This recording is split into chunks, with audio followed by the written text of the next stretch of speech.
Hello everyone. এখন যা গরম পড়েছে তাই রান্নাঘরে থাকতে কার বেশিক্ষণ ভালো লাগে বলো তো, অথচ হেলদি খাবারও খেতে হবে। চলো তোমাদের সাথে একটা খুব সহজ ব্রেকফাস্ট রেসিপি শেয়ার করে নিই। আর এটা দেখো কতটা মুচমুচে আর ক্রিস্পি হয়েছে, আওয়াজ শুনেই নিশ্চয়ই তোমরা আন্দাজ করতে পারছো।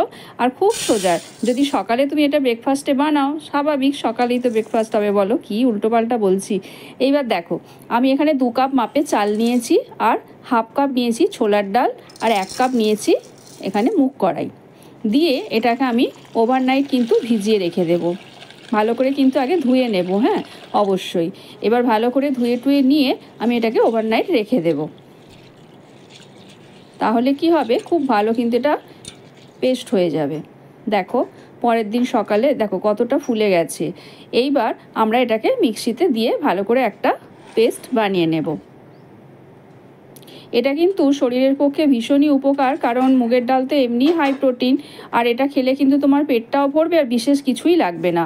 এইবার আমি এখানে একটু কাঁচা লঙ্কা দিলাম টেস্টের জন্য, 2টো দিয়েছি। তোমরা এটা দিতেও পারো, নাও পারো, আমার থেকে বেশিও দিতে পারো, পরিমাণ অনুযায়ী তোমরা যতটা বানাবে সেই বুঝে দেবে কিন্তু, কেমন। এইবার দেখো একটা আমি এখানে পেস্ট বানিয়ে নিলাম। এইবার একটা পাত্রে আমি এটাকে ঢেলে রেখে দেব। আর খুব তাড়াতাড়ি হয়েও যায় কিন্তু, আর বিশেষ কিছুই লাগবে না, কারণ এটা আমি শুধু এমনি ধোসাই বানাবো, কোনো মশলা ধোসা না। আর ধোসা মানেই তো চাটনি, এটা ছাড়া কি করে জমে বলো। এই দেখো এখানে কিছু নিয়েছি চীনাবাদাম, অল্প একটু কাঁচা লঙ্কা, ধনেপাতা, আর নিয়েছি অল্প একটু আদা, আর নিয়েছি টক দই চাটনিটা বানানোর জন্য। এটাকেও আমি মিক্সিতেই দিয়ে দেবো, শিলেও করতে পারো, কোনো অসুবিধা নেই। এইবার আমি সব কিছু একটা পেস্ট বানিয়ে নেব। এবার এতে আমি 2-3 চামচ কিন্তু দইটাও দিয়ে দেবো। তাহলে কি হবে, আমার আলাদা করে কোনো জলের প্রয়োজন হবে না। টক দইটা দিয়ে দিলাম, দিয়ে এটাকে কিন্তু আমি পেস্টটাকে বানিয়ে নেব। এইবার আমাকে একটা তড়কা লাগাতে হবে, যেটার জন্য চাটনিটা কিন্তু পারফেক্ট হবে, একদম ধোসা খাওয়ার জন্য পারফেক্ট। এইবার আমি এখানে সর্ষের তেল গরম করে এতে দিয়ে দিলাম কালো সর্ষে, আর দিয়ে দেব শুকনো লঙ্কা, একটা শুকনো লঙ্কাও দিয়ে দিলাম। এইবার আমি কিছু কারি পাতা দিয়ে দেবো। হ্যাঁ জানো, কারি পাতাটা কিন্তু আমাদের বাড়িতেই হয়েছে, তাই একদমই টাটকা ফ্রেশ, এত সুন্দর গন্ধ উঠেছিল যে তোমাদের কি বলবো। তো এইটা হয়ে গেছে, এইবার আমরা পেস্টটার মধ্যে কিন্তু ওটাকে ঢেলে দেব। হয়ে গেল চাটনি রেডি, তাই না? কত সহজ বলো এই রেসিপিটা। এইবার এটাকে খুব ভালো করে কিন্তু মিক্স করে নেব। এবার এটা একটু টক টক খেতে ভালো লাগে, গরমকাল মানেই একটু টক টক খেতে এমনি ভালো লাগে। চাটনি না একটু টক হলে ভালো লাগে, যদিও টক দই, তবু একটু লেবু দিলাম, কারণ লেবুর একটা নিজস্ব গন্ধও আছে।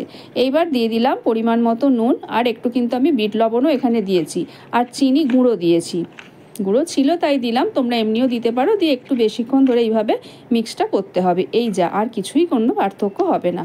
এইবার দেখো ব্যাটারটা কীরকম হয়েছে, খুব ঘনও না আবার খুব পাতলাও না। এইবার একটা ননস্টিক প্যান কিন্তু আমি অলরেডি গ্যাসে বসিয়ে দিয়েছি।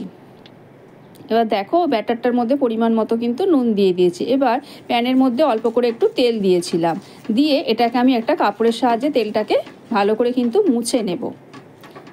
এটা করার কারণ ধোসা কিন্তু আটকাবে না, একদম সুন্দর করে উঠে যাবে।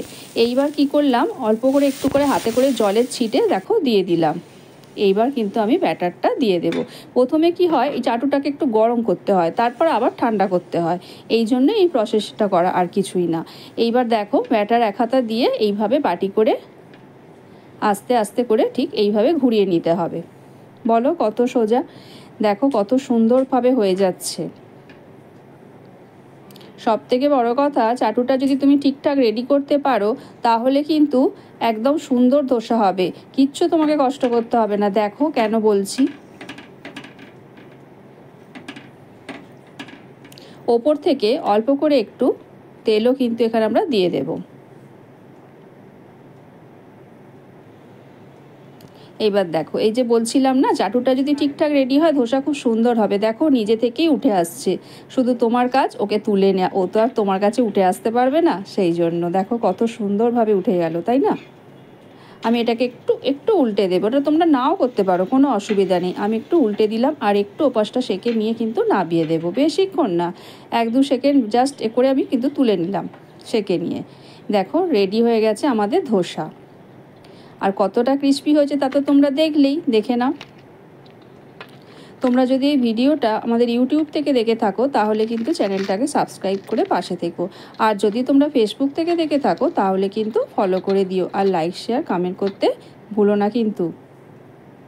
চলো এইবার তো ধোসাটা খেয়ে দেখার পালা যে কতটা সুন্দর হয়েছে।